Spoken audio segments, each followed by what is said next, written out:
নামাজের মধ্যে আরেকটা জায়গা আছে দোয়ার, সেজদায়। কখন? ওয়াসজুদ ওয়াক্তারিব, আল্লাহ বলেন সেজদা দাও, আমার কাছে আস। সেজদায় পড়ে যা বলার আল্লাহরে বলবেন। মনে থাকবে যুবক ভাইরা? তোমাদের মনে থাকবে? যা চাইতে মনে চায় সেজদায় পড়ে চাও। তুমি যখন সেজদায় লুটিয়ে পড়ো, তুমি মসজিদের টাইলসে সেজদা দাও নাই, তুমি আল্লাহর কুদরতি পায়ের উপরে সেজদা দিয়েছো। সেজদায় আমরা আল্লাহর সাথে কথা বলবো।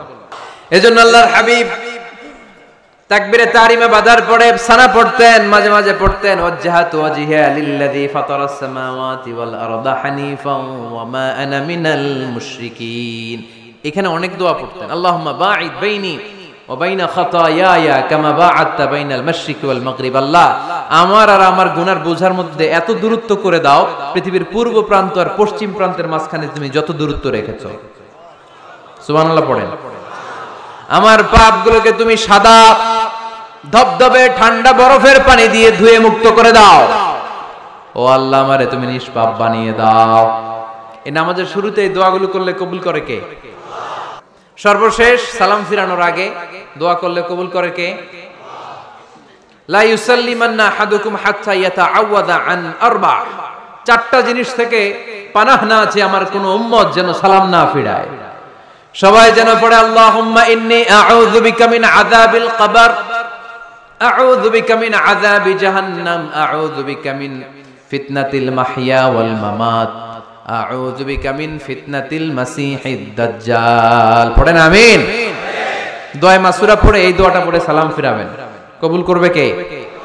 জুমার দিনে, আজকে কি বার? আজকেই তো জুমাবার। এই জুমার দিনে আল্লাহর হাবিব বলেন একটা সময় আছে, ওই সময় বান্দা যাই চায় আল্লাহ তাই দেয়। ওই সময়টা কখন? এই নিয়ে মুহাদ্দিসিন ইকরামদের মধ্যে ইখতিলাফ। সবচেয়ে গ্রহণযোগ্য মত হচ্ছে আসরের পর থেকে শুরু করে সূর্য ডোবার আগ পর্যন্ত ওই মুহূর্তে দোয়া করবেন। এই সময়গুলো নোট করে রাখবেন, এই সময় চাইলেই আল্লাহ দিয়ে দেয়।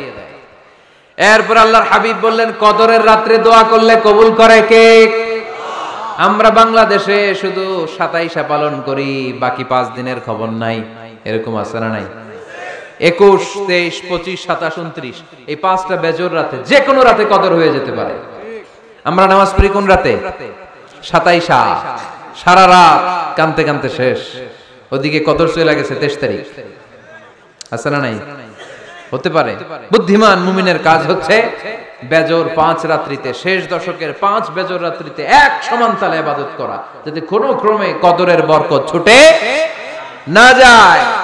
এরপর আল্লাহর হাবিব বললেন কেউ যদি কোরআন খতম করে, কোরআন খতমের পরে যে ব্যক্তি দোয়া করবে তার দোয়াটা কবুল করে কে? মান খাতামাল কোরআন ফালাহু দাওয়া মুস্তাজাবা। কোরআন খতম করার পরে দোয়া করলে আল্লাহ দোয়া কবুল করে। হজের ময়দানে দোয়া করলে কবুল করে কে? আরাফাতের ময়দানে দোয়া কবুল হয়। তাওয়াফ করা অবস্থায় দোয়া করলে কবুল হয়। জামজামের পানি খেয়ে মা উ জামজাম লিমা শুরিবালা, যেই নিয়তে জামজামের পানি খায় ওই নিয়ত কবুল করে কে? মুজদালিফায় দোয়া আল্লাহ কবুল করেন, মাতাফে কবুল করেন, মুলতাজামে কবুল করেন। কাবা ঘরের হাজরে আসওয়াদের কর্নার, কাবা ঘরের দরজা, দুই জায়গার মাঝখানে একটা জায়গা আছে, এটার নাম মুলতাজাম। এইখানে হয় ধাক্কা ধাক্কি। সুযোগ হলে ওইখানে দাঁড়িয়ে ওইখানে টাচ করে শরীর লাগিয়ে দোয়া করবেন, কবুল করবে কে? কিন্তু সুযোগ পাওয়া যায় না। এক মাওলানা সুযোগ পাইছিল ধাক্কা ধাক্কি করে কোন রকম গেছে, যে একটা দোয়া করছে আল্লাহর কাছে, আল্লাহ জীবনে যা দোয়া করছিলাম আর যা করবো সব কবুল করে নাও। এই দোয়া করার সাথে সাথে খাইছে এক ধাক্কা, খাই অনেক দূর, কাম হয়ে গেছে, সমস্যা নাই। দোয়াটা কি করছিল? কি করেছিল? আল্লাহ জীবনে যত দোয়া করেছি আর যত দোয়া করব সব তুমি কবুল করে নিও। একটা দোয়া করছে না। মুলতাজাম ধরে কয় দোয়া করছে? এক দোয়া। কারণ কয়টা চাবে ওখানে? আল্লাহ এটা দাও ওইটা দাও, চাওয়ার সময় আছে? ওইখানে খালি ধাক্কা ধাক্কি। এজন্য উনি একটা চাইছে, আল্লাহ যা জীবনে চাইছিলাম আর যা চাবো সব তুমি কবুল করে নিও, এটাই চাই, আর কিছু চাই না। সুবহানাল্লাহ পড়তে পারলেন না? শেষ কথা বলি এবার, দোয়া কবুলের 5টা শর্ত। এই কথা বলে আজকের আলোচনা শেষ। সবাই এবার অনেক খুশি। কয়টা শর্ত? জোরে বলেন। ধৈর্য আছে মাশাআল্লাহ, ওঠে নাই তেমন। মাঝে মাঝে একটু ধমক দিয়ে যাতে না ওঠে, বেশি বিশৃঙ্খলা করে ফেলে। এখন আবার ঠান্ডা হয়েছে। কয়টা শর্ত মনে থাকবে? এই যারা বলেন দোয়া কবুল হয় না, দেখেন নিজেদের সাথে মিলে কিনা। এই 5টা শর্ত যদি পাওয়া যায়, মুহূর্তেই আপনার দোয়া আরশে যে নক করবে। 1 নাম্বার শর্ত আকলুল হালাল, হালাল খাওয়া। কি খাওয়া? আমরা দুইটাই খাই, হালালও খাই হারামও খাই। বেশি খাই কোনটা? হ্যাঁ, কি খান? আমি কই নাই কিছু, আপনারাই কইছে। নিজের উত্তরে নিজে ধরা না। হারাম খেলে তো দোয়া কবুল হয় না। লা ইয়াদখুলুল জান্নাতা জাসাদুন গুযিয়া বিল হারাম। ওই দেহ কখনো জান্নাতে যায় না যে দেহ হারাম খেয়ে বর্ধিত হয়েছে। কেন দোয়া কবুল হয় না? মিলিয়ে নেন নিজের জীবনের সাথে, জাস্ট একটু মিলিয়ে নেন, খেয়াল করেন। আকলুল হালাল 1 নাম্বার শর্ত। ইউর ইনকাম শুড বি হালাল, ইউর ফুড শুড বি হালাল, ইউর ড্রিঙ্ক শুড বি হালাল, ইউর ফ্ল্যাট শুড বি হালাল, your bank balance should be হালাল। চিল্লায় বলেন ঠিক কি না? এক লোক কাবার চারপাশে শুধু দোয়া করে, ইয়া রব, ইয়া রব, ও আমার রব, তুমি আমারে মাফ করে দাও, তুমি আমারে মাফ করে দাও। এই সাহাবীর কান্নাকাটি দেখে, এই লোকের কান্নাকাটি দেখে অন্য সাহাবারা বলল, আজকের সব সওয়াব এই লোকে নিয়ে যাবে। সব সওয়াব তো আজকে উনার। এর দোয়া কবুল। আল্লাহর হাবিব বললেন, ওয়া মাতআমুহু হারাম, ও যা খায় হারাম খায়। ওয়া মাশরাবুহু হারাম, যা পান করে হারাম। মালবাসুহু হারাম, তার ড্রেস আপ এটা হারাম টাকা থেকে আসে। ফা আন্না ইউস্তাজাবু লাহু, কেমন করে আল্লাহ ওর দোয়া কবুল করবে? আল্লাহ ঠেকা পড়ছে নাকি? ইন্নাল্লাহা তাইয়্যিব লা ইয়াকবালু ইল্লা তাইয়্যিবা। আল্লাহ নিজে পবিত্র, আল্লাহ পবিত্র ছাড়া কোনো অপবিত্র জিনিস গ্রহণ করেন না। জিহাদের ময়দানে একজন সাহাবী ছিল, সর্বপ্রথম তীর মেরেছিল। নাম কে বলতে পারবে? সাআদ বিন আবি ওয়াক্কাস রাদিয়াল্লাহু তাআলা আনহু। উনি একবার আল্লাহর হাবিবকে বললেন, ইয়া রাসূলুল্লাহ, উদউ আল্লাহ আইয়াজআলানি মুস্তাজাবাদ দাওয়া। ও নবী, আপনি তো দোয়া করলে কবুল হয়, আপনি একটু আমার জন্য দোয়া করেন, আল্লাহ যেন আমারে মুস্তাজাবুদ দাওয়া বানিয়ে দেয়। কি বানিয়ে দেয়? মুস্তাজাবুদ দাওয়া মানে কি জানেন? যিনি চাইতে দেরি, কবুল হতে দেরি হয়। আল্লাহর হাবিব বললেন, ইয়া সাআদ, হে সাআদ, আতিব মাতআমাক তাকুন মুস্তাজাবুদ দাওয়া। সাদ, তুমি যেটা খাবে এটা হালাল খেও, হালাল খেলেই তুমি মুস্তাজাবুদ দাওয়া। সুবহানাল্লাহ পড়বেন না? আকলুল হালাল শারতুন লিকবুলি দুআ, দোয়া কবুলের প্রথম শর্ত। হারাম খেয়ে দোয়া করলে ওই দোয়া কখনো কবুল হবে।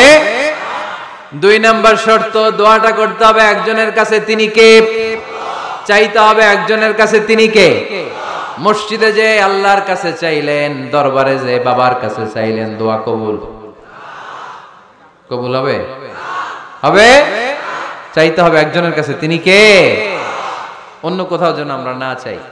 মাজারে যে যাওয়া যায় না, মাজার জিয়ারতের জন্য যাবেন, যে সালাম দিবেন, নিজের জন্য দোয়া করবেন, কবরে শুয়ে থাকা লোকটার জন্য দোয়া করবেন। ওখানে কিছু চাওয়া যাবে?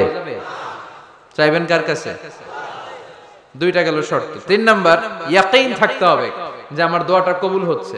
যখন দোয়া করবেন আপনার এই বিশ্বাস থাকতে হবে, আমার রব আমার ফরিয়াদ শুনছে, তিনি আমার কথা শুনতে পাচ্ছে, আমি চাওয়া মাত্রই তিনি সব দিয়ে দিতে পারে, এবং আমার রব আমাকে ফিরাবে না, তিনি দিবেনই।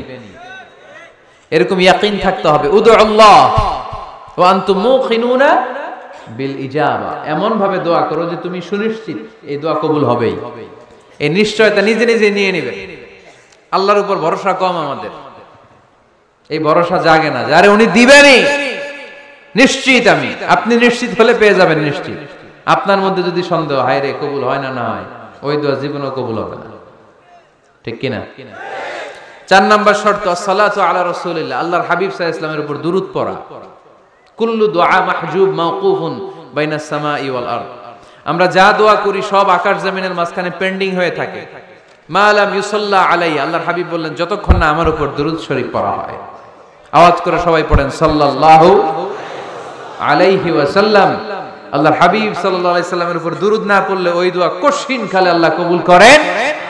আকাশ জমিনের মাঝখানে পেন্ডিং।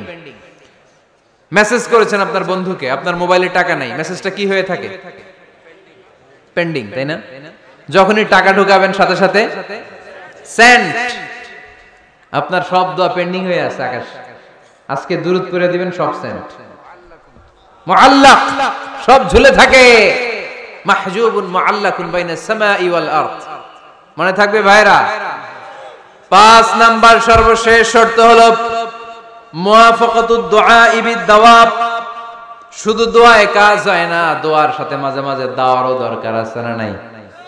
দোয়াও লাগবে, দাওয়াও লাগবে, ঠিক কিনা? আপনার ছেলের জন্য আপনি দোয়া চাইতে আসলেন, হুজুর দোয়া করেন। অনেকে কলম নিয়ে আসে আমাদের কাছে, কলম। আমি ভাবছি আমারে গিফট করবে, পরে কয় না, গিফট না, ফুদিয়া দেন।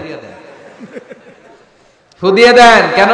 আমার ছেলের পরীক্ষা, আপনার ফু পাইলে গোল্ডেন এ প্লাস। আমি কই সর্বনাশ, লেখাপড়া না করলে ডবল জিরো পাবে, দোয়ায় কাজ হবে না। আগে পড়াশোনা করতে হবে, তারপরে দোয়ায় কাজ হবে, ঠিক কিনা? দোয়াটা ভ্যালিউ অ্যাড করে, ইট অ্যাডেড দ্য ভ্যালিউ। কিন্তু আগে লাগবে লেখাপড়া, আগে লেখাপড়া। অসুস্থ হয়েছেন, খালি দোয়া চাইতেছেন, চিকিৎসা নেয়া বড় সুন্নাহ। আল্লাহর হাবিব সাল্লাল্লাহু আলাইহি ওয়াসাল্লাম অসুস্থ হলে চিকিৎসা নিতেন, সুবহানাল্লাহ পড়েন। দোয়ার সাথে দাওয়া লাগবে। এক ছেলে পীর সাহেব হুজুরের কাছে দোয়া চাইছে, হুজুর আমার সন্তান নাই, আল্লাহ যেন একটা ছেলে দেয়, দোয়া করেন। হুজুর দোয়া করছে, ছেলে হয় নাই। পরের বছর আবার দোয়া, হুজুর দোয়া করেন আল্লাহ যেন ছেলে দেয়, ছেলে হয় নাই। তৃতীয় বছর আইসা বলে, হুজুর দোয়া করেন, ছেলে হয় নাই। পীর সাহেব হুজুর মনে মনে কয়, ঘটনা কি? ওর ছেলে হয় না কেন? জিজ্ঞেস করলো, বাবা তুমি কি বিয়ে করছো? কয় না, বিয়া তো করি নাই। পীর সাহেব হুজুর বললেন, আগে বিয়েটা তো করবি, তারপরই না সন্তান। তো বিয়ের পর্বটা তো সারো, তবেই না সন্তান পাওয়া যাবে, ঠিক কিনা? দোয়ার সাথে দাওয়া লাগে। আল্লাহর হাবিব সাল্লাল্লাহু আলাইহি ওয়াসাল্লামের আঙ্গুলে একবার বিচ্ছু পোকা কামড় দিল, প্রচন্ড ব্যথায় বিশ্বনবী কাতরাচ্ছেন, রেগে গেলেন আর বললেন, ও বিচ্ছু, মানুষও চিনোস না, নবীও চিনোস না, কোথায় কামড় দিবি, জায়গা পেলি না। কিন্তু বিশ্বনবী ব্যথা পাচ্ছেন। আম্মা জান আয়েশাকে বললেন রাদিয়াল্লাহু তাআলা আনহাকে বললেন, লবণের পানি নিয়ে আসো, গরম দাও, ভালো। উনি আরাম পাচ্ছেন আর সূরা ইখলাস পড়ে ফু দিতে লাগলেন, ফাতিহা পড়ে ফু দিতে লাগলেন। গরম পানি ঢালা শেষ, ফু দেওয়া শেষ, আঙ্গুলের ব্যথাও। দেখছেন কি কম্বিনেশন? দোয়াও লাগে, সাথে সাথে কি লাগে? দাওয়াও লাগে। দোয়া আর দাওয়া দুইটার সমন্বয়ে আপনাকে সফলতা দিবে কে? সফলতা একজনই দেয়, তার নাম, জোরে বলতে হবে, তিনি কে? ব্যবসা যদি মন্দা থাকে, ব্যবসায় সফল হতে চান, সফলতা এনে দিবে কে? বিসিএস পরীক্ষা দিচ্ছেন, রিটেনে পাশ করেন না, পাশ করায় দিবে কে? বিয়ের ব্যবস্থা হচ্ছে না, ব্যবস্থা করে দিতে পারে কে? পাসপোর্ট জমা দেয়া, হুজুর ভিসা লাগে না, হুজুর কিচ্ছু করতে পারবে না, করতে পারে একজন, চিল্লায় বলেন তিনি কে? এজন্য বিপদে আপদে সব সময় আমরা ভরসা রাখবো আমাদের আল্লাহ রাব্বুল ইজ্জা ওয়াল জালালের উপর। আল্লাহর কাছে আমরা বেশি বেশি চাইবো, আল্লাহ ছাড়া কারো দরবারে আমরা হাত পাতি না, চিল্লায় বলেন ঠিক কি না? আমরা ফকির একজনের দরবারে, ঘাটে ঘাটে আমরা ফকির হইতে রাজি না, আমরা একজনের দরবারে ফকির। দরবারটা কার? দোয়া একটা শিল্প। যে টিপস গুলো শিখাইলাম আজকে, এগুলোর আলোকে আমরা যেন দোয়াটাকে আত্মস্থ করতে শিখি, যাতে দোয়া করার সাথে সাথে এই দোয়া আরো সে কবুল হয়ে যায়। আল্লাহ আমাদের সবাইকে কথাগুলো বুঝার ও আমল করার তৌফিক দান করো, আল্লাহুম্মা আমিন। রব্বানা যালামনা আনফুসানা